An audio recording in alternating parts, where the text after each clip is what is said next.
शादी की पहली रात इतना प्यार पाने के बाद मन भाव विभोर हो उठा था। अब तो तन की प्यास और बढ़ती जा रही थी। हजारों ख्वाहिशें मन में उछल कूद मचा रही थी। मचाती भी क्यों न पूरे 5 साल तक तन्हा रहने के बाद किसी मर्द का स्पर्श जो मिला था रीमा को। वरना बेचारी की किस्मत तो देखो, शादी के पहले दिन उसके पहले पति आकाश की मृत्यु हो गई थी। लोगों का कहना था उसे किसी प्रेत ने मारा है, पर रीमा ने इन बातों पर कभी यकीन नहीं किया, क्योंकि वो हमेशा से साइंस की स्टूडेंट रही थी और साइंस भूत प्रेत पर यकीन ही कहाँ करता है। एक वही थी जिसे इस बात पर यकीन नहीं था, वरना गांव में तो सब यही मानते थे। और बेचारी रीमा की किस्मत तो देखो, दूसरी शादी भी हुई तो उसी गांव में जहां पहले ही उसका एक बार सुहाग उजड़ चुका था।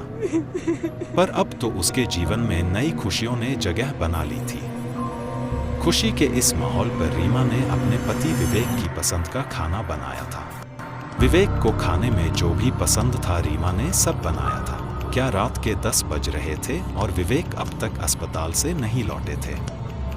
वो तो पास के अस्पताल में ही काम करते थे और अब तक तो आ भी जाते थे काम से वापस, पर आज क्या हुआ सोच सोच कर रीमा बहुत परेशान थी। उसके मन में हजारों तरह के ख्याल आ रहे थे। उसे समझ नहीं आ रहा था कि वो पता भी करें तो किससे करें।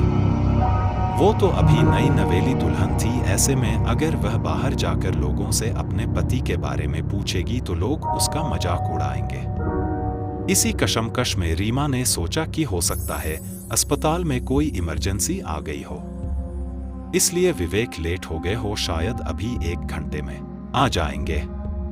अभी रीमा ने खुद को इतना कहकर संभाला ही था कि तभी फोन की घंटी बज उठी। फोन की घंटी की आवाज सुनकर रीमा हैरान हो उठी। हेलो हेलो रीमा, मैं बात कर रहा हूँ, तुम्हारा पति आकाश। आकाश ये नाम सुनकर तो रीमा के रोंगटे खड़े हो गए। माथे से डर पसीना बनकर बहने लगा। उसने सामने वाले की कोई बात नहीं सुनी और झट से फोन काटकर एक कोने में बैठ गई। आज 5 साल बाद एकदम से आकाश का फोन, और आकाश तो मर गया था ना, तो ये फोन किसका था। कहीं ये आकाश की आत्मा तो नहीं। नहीं, आत्मा वात्मा कुछ नहीं होती। जरूर ये उसका वहम होगा, वरना आकाश कहां से, उसकी तो आत्मा ही शरीर से निकलने लगी थी। आंखों से लगातार आंसू बह रहे थे। इस एक नाम ने तो रीमा की जिंदगी में तबाही मचा दी थी। अरे भाग्यवान, कहाँ हो। अचानक बाहर से विवेक की आवाज आई। विवेक की आवाज सुनकर रीमा की जान में जान आ गई। वो झट से भागी और विवेक की बाहों में समा गई। अरे जान, क्या हुआ, इतना तड़प रही हो मेरे लिए कि कुछ पल की भी दूरी बर्दाश्त नहीं हुई। नहीं, वो बेचारी रीमा कहती भी तो क्या कहती कि उसके पास उसके पहले पति आकाश का फोन आया है, जबकि वो तो 5 साल पहले ही मर चुका है। रीमा कुछ कहना चाह रही थी कि तभी अचानक उसके आंखों के सामने अंधेरा छाने लगा। उसे चक्कर आने लगे और वो बेसुध होकर जमीन पर गिर पड़ी। आनन फानन में विवेक ने जल्दी से रीमा को गोद में उठाया और हॉस्पिटल की ओर भागा। डॉक्टर साहब देखिए, मेरी पत्नी को क्या हो गया है। क्या हुआ है आपकी बीवी को।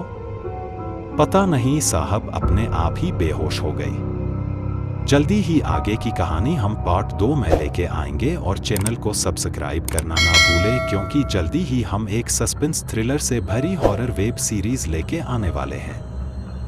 Thanks for watching.